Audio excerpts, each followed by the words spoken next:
ఆంధ్రప్రదేశ్ తెలంగాణ పక్కపక్కనే ఉన్న రాష్ట్రాలే కాకుండా ఇవి రెండు తెలుగు రాష్ట్రాలే. ఆంధ్రప్రదేశ్ ప్రజలు తెలంగాణ రాష్ట్రంలో గణనీయంగా నివసిస్తూ ఉన్నారు. ఆంధ్రప్రదేశ్లోనూ తెలంగాణ ప్రజలు కొందరు నివసిస్తున్నారు. ప్రత్యేక తెలంగాణ నినాదంతో రాజకీయ కారణాలతో ఉమ్మడిగా కలిసి ఉన్న రాష్ట్రం తెలంగాణ ఆంధ్రప్రదేశ్గా విడిపోయినా మాట్లాడే భాష తెలుగు. ఉన్న ఆ ప్రజలంతా ఒక్కటే కదా.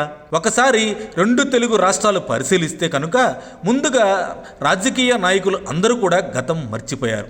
రెండు రాష్ట్రాలుగా విడిపోయినప్పటి నుంచి నేటి వరకు రెండు రాష్ట్రాల్లో పరిపాలనా విధానాలపై ముఖ్యమంత్రుల తీరుపై చర్చ జరుగుతూనే ఉంది.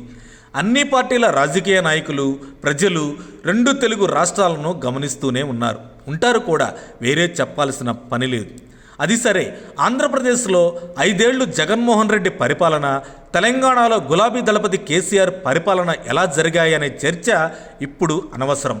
ఇప్పుడు తెలంగాణలోని ప్రతిపక్ష పార్టీలు అంటే భారతీయ జనతా పార్టీ అండ్ భారతీయ రాష్ట్ర సమితి ఆంధ్రప్రదేశ్ ముఖ్యమంత్రి చంద్రబాబు నాయుడును అస్త్రంగా ఉపయోగించుకుంటూ తెలంగాణ ముఖ్యమంత్రి రేవంత్ రెడ్డిపై ప్రయోగిస్తున్నాయి.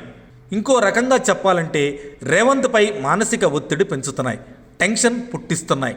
ఆంధ్రప్రదేశ్లో చంద్రబాబు నాయుడు అధికారంలోకి రాగానే ఎన్నికల నేపథ్యంలో ఇచ్చిన హామీలు ఆంధ్రప్రదేశ్ ప్రజలకు తెలుగుదేశం ప్రభుత్వంపై విశ్వాసం కలిగించడానికి ఇమ్మీడియట్గా వికలాంగుల పెన్షన్లు, వృద్ధాప్య పింఛన్లు అమౌంట్ పెంచేశాడు.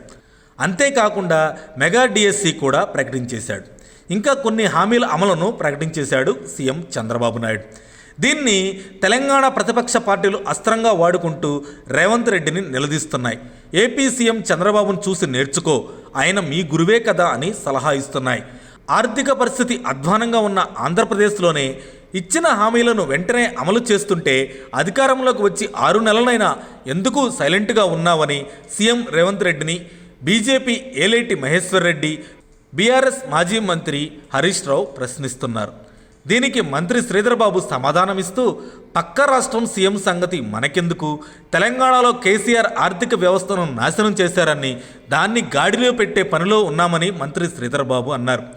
రేవంత్ రెడ్డి ఇచ్చిన హామీలు కనుక అమలు చేయకపోతే ప్రజా ఉద్యమం లేవదీస్తానని మాజీ మంత్రి కేసీఆర్ అల్లుడు హరీష్ రావు హెచ్చరిస్తున్నాడు. మొత్తం మీద ఆంధ్రప్రదేశ్ సీఎం చంద్రబాబు నాయుడు చేస్తున్న పనుల వల్ల తెలంగాణ సీఎం రేవంత్ రెడ్డిపై రోజు రోజుకు ఒత్తిడి పెరుగుతుందని తెలుస్తోంది. మరిన్ని అప్డేట్స్ కోసం మా కాయ్ టీవీని సబ్స్క్రైబ్ చేసుకోండి. మా వీడియో కనుక మీకు నచ్చినట్లయితే లైక్ చేయండి, షేర్ చేయండి. మీ విలువైన అభిప్రాయాలను కామెంట్ బాక్స్లో తెలియజేయండి.